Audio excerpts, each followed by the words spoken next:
Jadi pada hari ini kita menyikapi permasalahan yang ada di Kabupaten Lampung Tengah terkait dengan tata cara pemuatan daya angkut dimensi kelas jalan. Ini yang berkaitan dengan tupoksi perhubungan. Kami sudah melakukan kegiatan ini, Pak. Dasar kami yang pertama Undang-Undang Nomor 2 Tahun 2009. Yang kedua PP 53 Tahun 2012. Ini dasar kami bekerja di Dinas Perhubungan terkait dengan jalan, dimensi, daya angkut dan lain sebagainya. Nah, jadi pada diskusi ini saya juga membawa sekretaris, Pak. Saya membawa kabit, saya membawa orang-orang ahli dari perhubungan yang memang sekolahnya di situ. Ini alumni STTD semua. Nah, jadi kalau saya nggak ngerti tentang apa itu dimensi, apa itu daya angkut, ya saya jujur aja saya kurang memahami. Jadi saya tahu diri, saya bawa sekretaris, bawa PKB. Kalau toh nanti ada pernyataan, ya saya serahkan sama yang ahli untuk menyikapi permasalahan ini. Saya rasa itu saja, Pak Ketua. Terima kasih Pak Kadis. Tapi sebelum dilanjutkan, maksud saya minta tolong dulu yang membidangi ini memberikan pemaparan berkenaan dengan apa dimensi terus apa daya angkut. Sama nggak dengan menyampaikan itu? Bisa coba namanya. Mohon izin. Tanya sama Pak Kadis langsung nyontek. Enggak. Mohon izin. Bapak pimpinan, Bapak Ketua Dewan yang kami hormati, peserta rapat yang tidak bisa saya satu persatu menyambung apa yang disampaikan Pak Kadis. Sebenarnya kalau di perhubungan ini Pak, yang membidangi ada 3 Pak. Mohon izin dari saya jelaskan kenapa Pak Kadis mengajak personil. Kalau bicara angkutannya, ini ada Pak Kadis angkutan. Kalau bicara teknis kendaraannya, ada penguji kendaraan bermotor, PKB dan teknik sarana di belakang. Kalau bicara nanti penindakannya ada di bidang lalu lintas Pak, makanya Pak Kadis lalu lintas Pak Jo di bawah juga. Makanya di kami saja nanti ada subbagian untuk pembahasan ini, makanya Pak Kadis di bawah. Kalau boleh diizinkan saya merangkum semua Bapak, mohon izin untuk Dinas Perhubungan terkait dengan kelas jalan dan tata cara pemuatan. Di perhubungan ini Pak, kami tetap mengacu kepada Undang-Undang Nomor 22 Tahun 2009 seperti kata Pak Kadis. Lebih wabil khusus kepada overdimension dan overloading.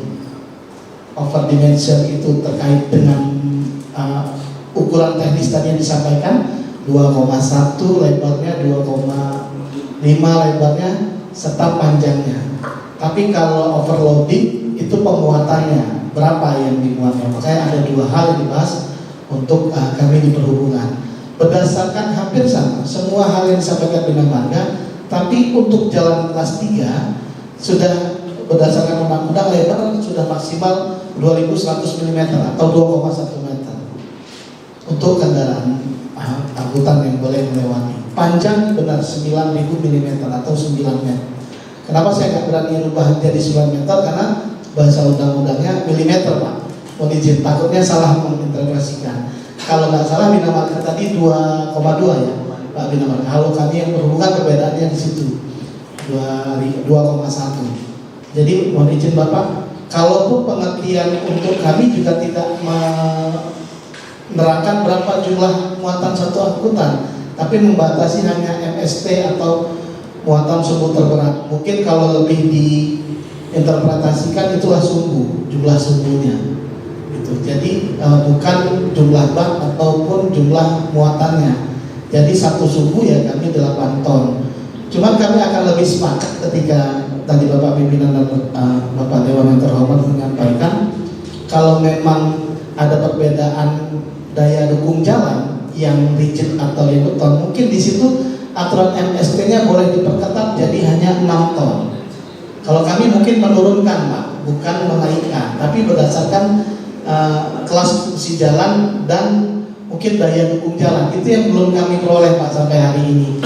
Mohon izin sebelum Pak Rama Kadis, mohon izin ya Pak, itu kami sudah bersurat 2 kali Pak ke Dinas Bina Marga, kami masih ada arsipnya. Itu terkait daya dukung jalan khusus jalan Kabupaten Lampung Tengah, karena kami punya rencana untuk membuat lampu MST saat itu Pak.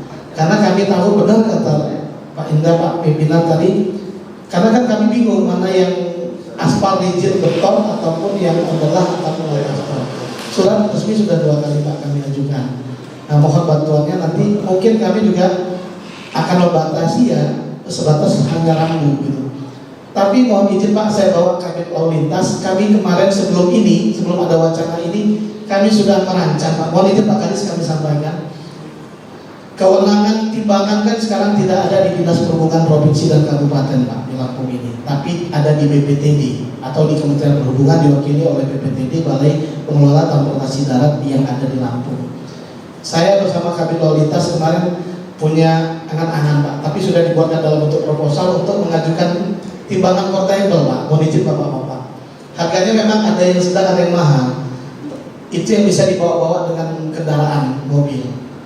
Tapi penggunaan ternyata bukan kurang efektif, tidak bisa dilakukan secara terus-menerus Pak.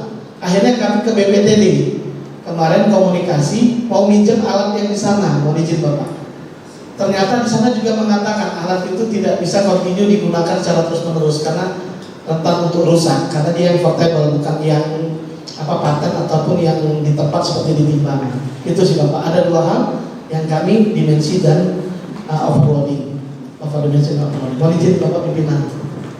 Terima kasih. Ya, silakan. Pak, minta tolong dijelaskan, tadi kan ada alat portable untuk mengukur muatan. Iya, timbangan portable namanya Pak. Ini coba dijelaskan Pak, saya belum begitu paham yang dikatakan Bapak dari Pak Lihat tadi. Itu dengan dimensi 2,2 dan Bapak juga mengatakan 2,1. 2,1. Nah, jadi kita sepakat dulu yang kita pakai yang mana? 2,1 atau 2,2 ini ke depannya? Kalau berbuat tetap 2,1 Pak. Dari pertama lihat 2,2 Pak.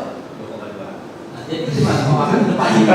Kami Ya sebab gini ya, kendaraan yang ada khususnya kalau diesel itu ada yang sampai 2,3 lebar. Ada 2,3. Nah kalau di 2,3 itu melanggar kan? itu Pak mesti melanggar Pak kalau kelas dan Melanggar. Jadi ini yang disampaikan oleh teman-teman Bina Marga itu atensinya atas ketentuan pelaksanaan jasa konstruksi. Maka pelaku pelaksana daripada jasa konstruksi harus melaksanakan kegiatan jasa konstruksi sesuai dengan undang-undangnya ini. Nah, yang disampaikan oleh teman-teman dari Dinas Perhubungan itu bukan berkenaan dengan pelaksanaan jasa konstruksi, tapi aturan yang mengatur tentang dimensi muatan jalan yang dengan kondisi konstruksi jalan. Itu kira-kira. Apa bukan ini Pak? Lebar unitnya, fatnya maksudnya dijelaskan ini. Ya, ini kan materi undang-undang gitu loh. Ini kan materi undang-undang. Jadi bukan sebuah benturan dari undang-undang yang di Kementerian PU sama Kementerian Perhubungan. Apa maksud saya gitu Pak? Ini kan saat mau penindakan, kan unitnya yang ukur lebarnya. Ya, itu dasarnya dari Dinas Oh, Perhubungan. jadi kita dorong kabupaten, saya di kabupaten Jakarta, pulang lagi, nggak selesai.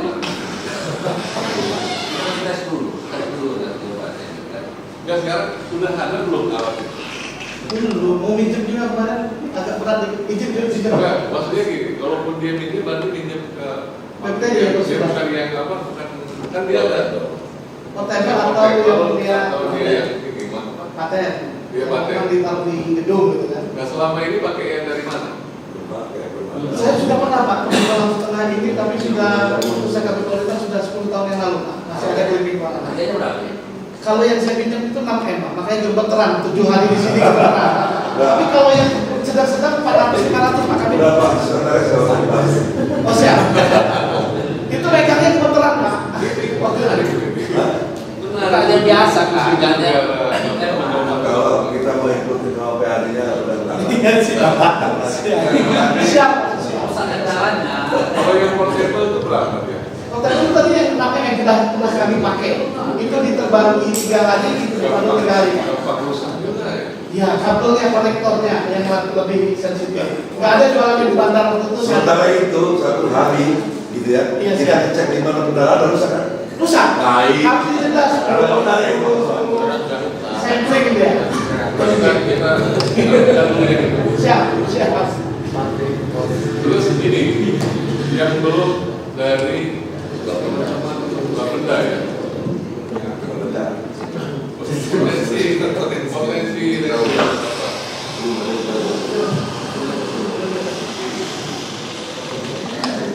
Terima kasih izin Pak Ketua, selamat Pak Kadis Perhubungan, Pak Kadis Bina Marga, ya Kadis Bina Marga, kabar hukum rekan-rekan dari perhubungan. Kalau untuk potensi seperti apa yang tadi sudah disampaikan kabar hukum, kalau untuk yang retribusi yang dipungut oleh warga memang tidak bisa Pak, karena memang tidak diperbolehkan. Dan juga kalau kita lihat dari undang-undang ini, untuk potensi kita memang kan udah diatur dengan jelas mana yang boleh ditarik, mana yang tidak boleh ditarik, ketentuan retribusinya Pak. Jadi kalau kita mau menarik potensi, kita berdasarkan tadi undang-undang tadi Pak, undang-undang tentang ketentuannya tadi. Jadi kalau yang seperti yang disampaikan tadi dari perhubungan, memang sebenarnya kita ada kendala juga terhadap jalan kita. Memang kita mau narik untuk imbangan itu tadi, ya kendalanya memang ya anggaran juga kita nggak ada, mereka juga mau mengajukan juga kan nggak ada. Jadi sebenarnya potensi kita itu kalau yang lama memang bisa Pak, tapi nggak tahu kalau yang sekarang ini apa diperbolehkan untuk permintaan untuk potensi.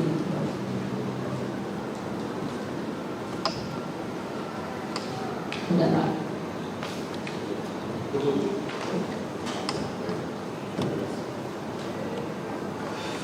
mungkin langsung di bagian hukum dulu ya. Saya masih agak ini juga maksudnya kalau dia kaitannya dengan denda, potensi yang apa, penyalahgunaannya juga kuat juga ya. Kalau dia juga kembali diretribusi juga ya. Karena kadang-kadang kita lihat teman-teman itu sudah parkir motor di belakang kendaraan yang sudah lewat itu. Nah, maksud saya itu penguatannya ini apakah kita ada potensi untuk pembuatan perda yang mengatur.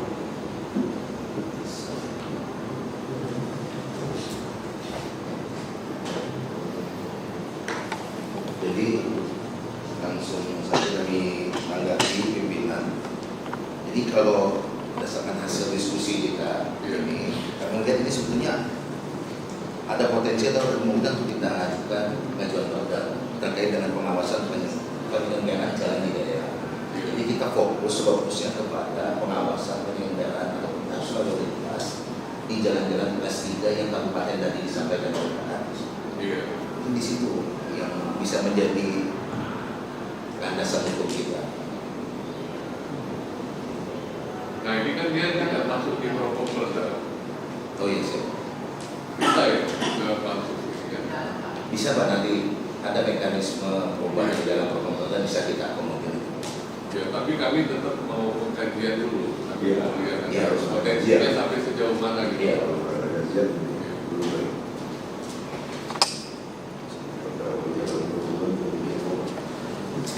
Mohon izin ini pimpinan, sebetulnya teman-teman juga coba dilihat Undang-Undang 1 tahun 2022. Saya tadi mohon maaf kalau saya ada miss. Ini di pasal 88 Undang-Undang 1 tahun 2022. Ini sepertinya ada celah ini Pak, tapi nanti kita pelajari dulu secara komprehensif Pak, bahwa jenis-jenis pelayanan yang merupakan objek dan produksi jasa umum sebagaimana dimaksud dalam pasal 87 ayat 1 meliputi A. Pelayanan kesehatan, B. Pelayanan kebersihan, C. Pelayanan parkir di tepi jalan umum, D. Pelayanan pasar, E. Pengendalian lalu lintas. Nah ini mungkin nanti mohon izin dari Dispo dan Bapenda, mungkin kita harus ada pembahasan secara mendetail definisi yang masuk dalam Undang-undang 1 2022 di pasal 88 ayat 1 huruf B tahun 2022. Ini baru kami baca juga tentang pengendalian lalu lintas. Mungkin sekilas tadi kami baca Pasal 88. pasal 88 pimpinan. Pasal 88 ayat 1.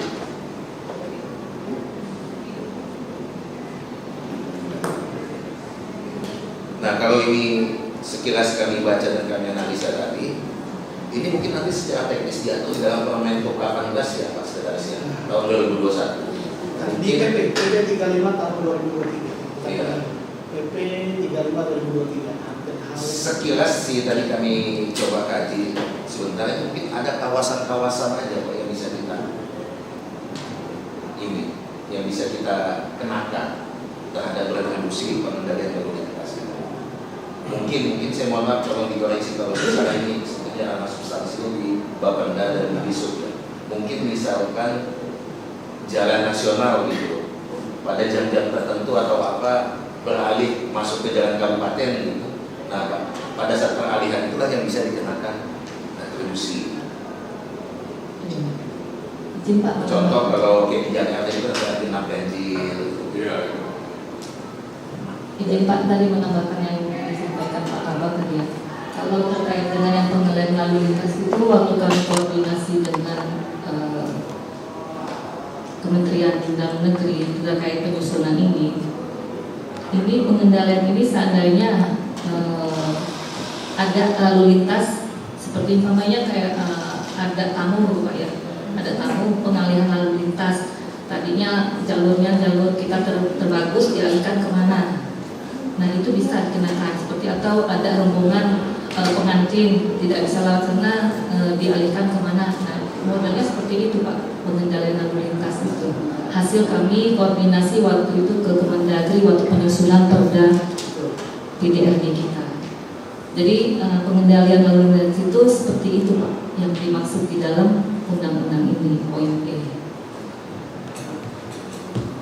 Jadi ada kaitan dengan retribusi. Iya, mau izin Bapak menanggapi Bapak Kuku tadi untuk tentang pengendalian lalu lintas itu ada memang benar di Undang-Undang Nomor 1 Tahun 2022 diterjemahkan kembali di PP 35 Tahun 2023. Tapi substansi pembahasan dan penjelasan itu kami baca memang lebih kepada pengaturan pengendalian arus lalu lintas Pak. Iya, pengalihan. Sebelumnya dulu itu diatur di PP nomor 97 tahun 2012 sebelum ada undang-undang itu. Jadi lebih kepada untuk kendaraan suatu kawasan apabila tahun Ramadan maka dia akan dialihkan. Itu sih Pak. Kalau istilah kami dulu itu road pricing. Jadi dia bisa pakai barcode electronic road pricing itu seperti itu. Izin Pak. Saya mau tanya kalian itu potensinya kan cuma dari denda. Siap. Nah, pada saat proses pelaksanaan itu kan harus berbarengan dengan Polisi. kepolisian dan ini ya. Kalau Siap. misalnya dia tidak berbarengan dengan itu, maka kalian tidak ada kewenangan untuk menetapkan Besaran denda pada saat ada pelanggaran itu. Betul Pak. Kalau kami hanya berdua polisi, kami sistemnya setor ke pengadilan. Tapi kalau dari pengadilan dan kejaksaan hadir, kami langsung dari tempat. Jadi mobil boleh kendaraan, surat-surat semua itu bisa dikembalikan setelah membayar denda di tempat. Nah, itu. Sedangkan potensi untuk pelaksanaan pelanggaran itu Siap. ya kan? Yang dilakukan oleh perusahaan ataupun badan usaha itu kan bukan di saat kalian melakukan razia bersama itu aja gitu kan. Betul. Hanya biasanya kami pesan. Itulah yang kami maksud ya kan. Bagaimana itu bisa menjadi kontribusi kepada Kabupaten Lampung Tengah gitu loh. Bukan hanya dasarnya dari karena razia dulu baru ini gitu kan. Makanya kami perlu masukan dari teman-teman kalau tadi dianggarkan untuk pertimbangan terlalu besar. Nah, sekarang kiatnya dari mana kan yang mau kita lakukan besok ini? izin Pak Kadis, Pak pimpinan, saya sebenarnya kan dulu trennya portal Pak, tapi kurang efektif juga. Kalaupun mau kita dorong melalui perda seperti beliau tadi sampaikan, kita mungkin mulai dari Kabupaten Lampung Tengah dulu. Saya punya angan-angan izin ya Pak Kadis. Kalau perda itu nanti kita lebih berjudul lebih kita perhalus. Kalau penindakan itu kan biasanya akan ada feedback ke kita lagi Pak. Kalau judulnya agak ekstrim tapi gimana ya Pak, saya sebutkan aja. Kalau mungkin kita rancang aturan dispensasi muatan angkutan barang berlebih di kawasan Kabupaten Lampung Tengah, mohon izin. Jadi mereka boleh berasa, tapi mereka ada dispensasi lain hukum, mereka kontribusi. Jadi mohon izin. Oke, kalau nanti kita melakukan kajian dulu. Siap. Intinya ya ini masukan-masukan Mbak Nisa, ya dicatat semua. Ya. Tapi kan kita tetap sama-sama lakukan kajian dulu.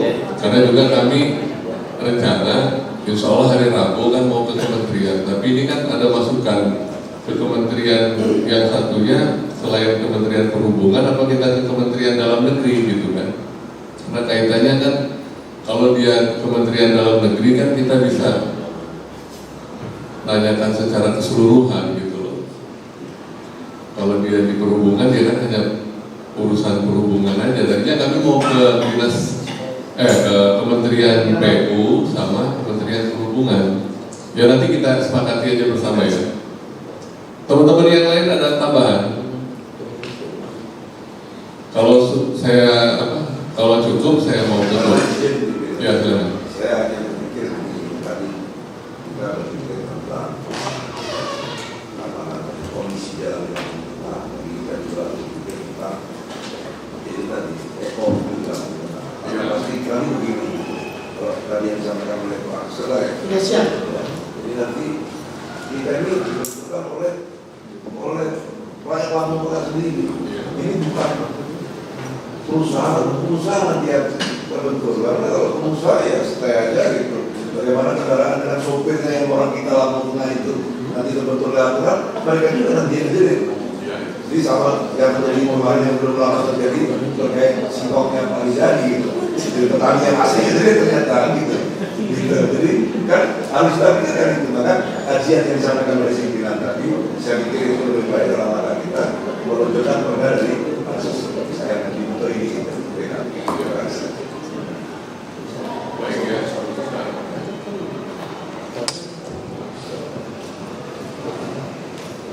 Baik, saya rasa cukup ya. Jadi ada beberapa catatan.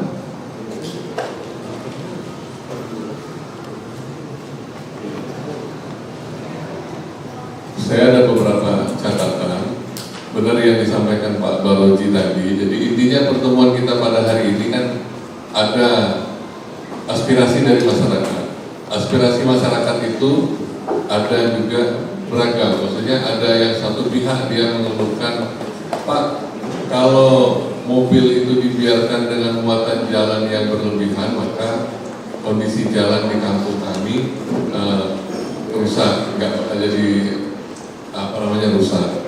Kemudian kami juga ada masukan informasi atau aspirasi dari masyarakat pengusaha, ya kan, Pak, kalau kami tidak menghitung, kami kan ada hitung biaya muat. Nah, jadi ya tinggal pemerintah dong disesuaikan kondisi jalannya. Nah, itu kan sama-sama juga. Jadi kan sebenarnya semua itu masyarakat kita Kabupaten Lampung Tengah, tapi tinggal maksudnya arah pemikiran kita ini ada keberpihakan ataukah kita ini posisinya di tengah-tengah. Nah, posisi kami ini kan di tengah-tengah.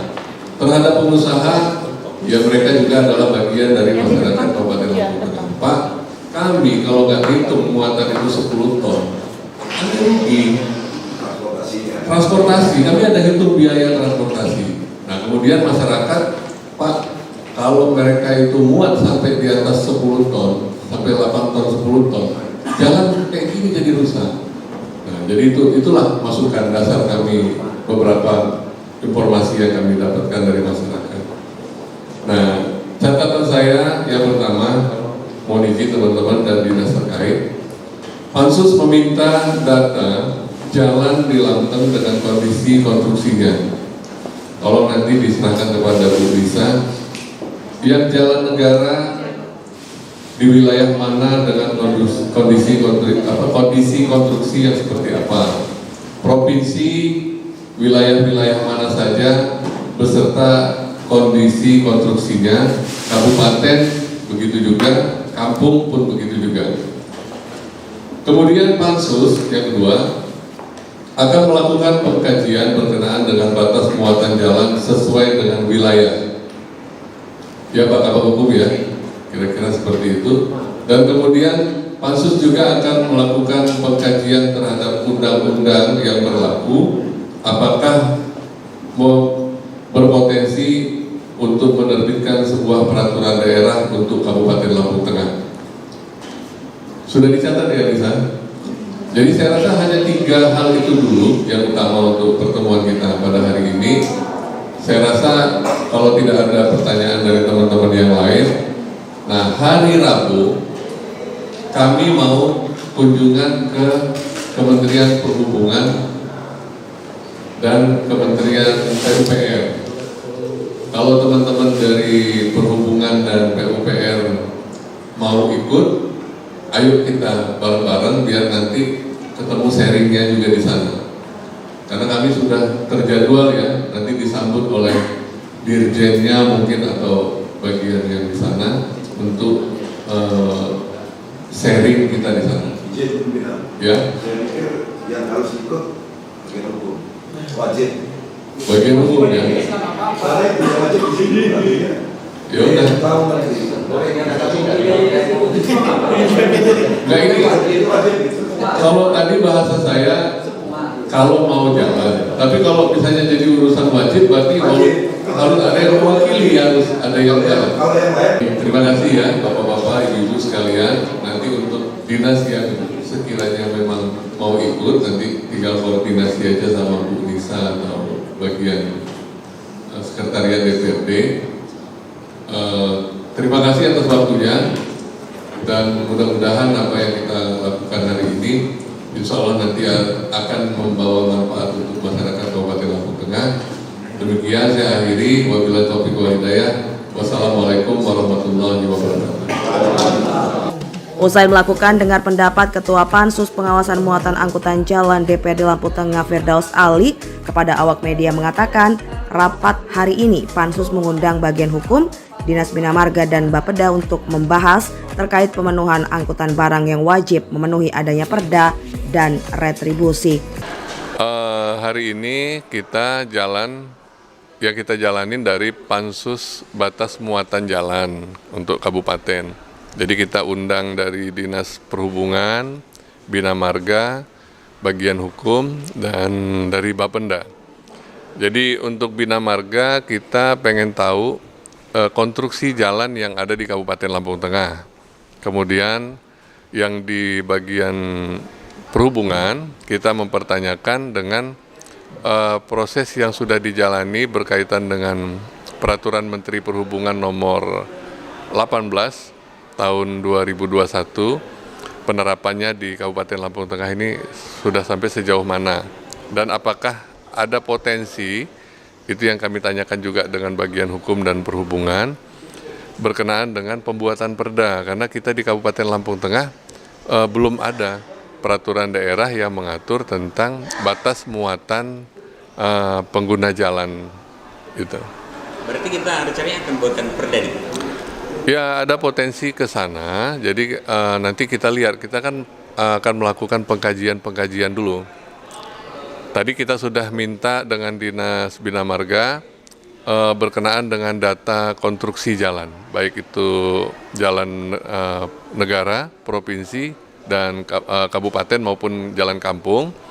Kemudian juga kita minta kepada Dinas Perhubungan untuk bagaimana mensikapi potensi retribusi ataupun permasalahan denda dari kebijakan Peraturan Menteri Perhubungan tersebut, karena kan mereka pelaksanaannya itu hanya di saat melakukan razia, sedangkan proses pelanggaran daripada batas muatan jalan itu kan nggak hanya sekedar di pada saat mereka melakukan Dari Lampung razia Tengah, saja. jurnalis Davika TV mengabarkan.